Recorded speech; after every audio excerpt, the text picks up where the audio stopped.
Tell me just how you kind of take on the role as far as what's in the script and what you bring to it. I mean, for me, it's all about the script, really, and with Justified, it's just a joy to read because every time you get a new script, the dialogue is amazing. The stories are amazing. It's just like you feel spoilt because, I mean, doing this since I was a little kid, and it's not often you get material that's this good. So for me, I don't have to think too much about it. It's all there. You know, that's you know, an incredibly good blueprint to be working from. And then you get to set and you're working with great actors and great directors, and it also helps, I guess, because I've played Dewey for a few years now. So it's a bit like riding a bike. You know, you don't have to sort of work too much out in terms of how this character would behave or react to something. It feels fairly ingrained. Now, Dewey's brothers are going to show up in town. His cousins, I'm sorry. Dewey's cousins are going to show up in town. How does Dewey feel about them showing up? Dewey's not happy about that at all. No, he's everything's going so well for Dewey at the start of this season. In episode 1, he's gets some news, you know, that he's coming to a lot of money, and it couldn't be, life couldn't be better for him in every way. And then his cousins in Florida hear about this, and they're not going to let Dewey keep all that to himself. So they just turn up on his doorstep and won't leave. And you know, it's not easy for Dewey to get them to go. These are big, bad guys, you know.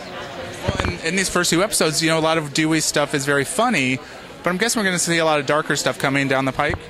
Yeah, it does get pretty dark. In fact, in episode 4, there's a big Dewey episode that is written by Taylor Elmore. It's one of the best pieces of TV writing you'll see, and it goes. I mean, sure, there are still a few laughs, but it goes really dark. It's quite sad, actually. It's a pretty big cast. Is there anybody you have not worked with that you still would like to have some scenes with? Oh, absolutely. I mean, you know, I know Jacob and Erica and Nick, and we never worked together. I'm not sure if I've ever done a scene with any of them, and I would love to, but yeah, that's a note to the writers. What was the biggest challenge in playing Daryl Crowe? The biggest challenge so far playing Daryl has just been, you know, finding the character. The biggest challenge was the first couple episodes, finding the character, finding the right, you know, vibe and tone of the character. You know, the accent is something that I've worked hard on and trying to, you know, make sound real without it being, you know, too recognizable. So that just finding it in the beginning was the biggest challenge. Okay.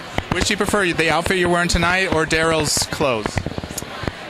Man, well, you tell me, man. I think I look good in this, but pretty good. Daryl, you know, it's hard, but you know, I got the cutoff sleeve. The cutoff sleeves for a grown man is tough. You know, I always feel like if you're a grown man and you got cutoff sleeves, you look a little crazy. So, but I like it for the show, but in real life, I can't wear the cutoff sleeves.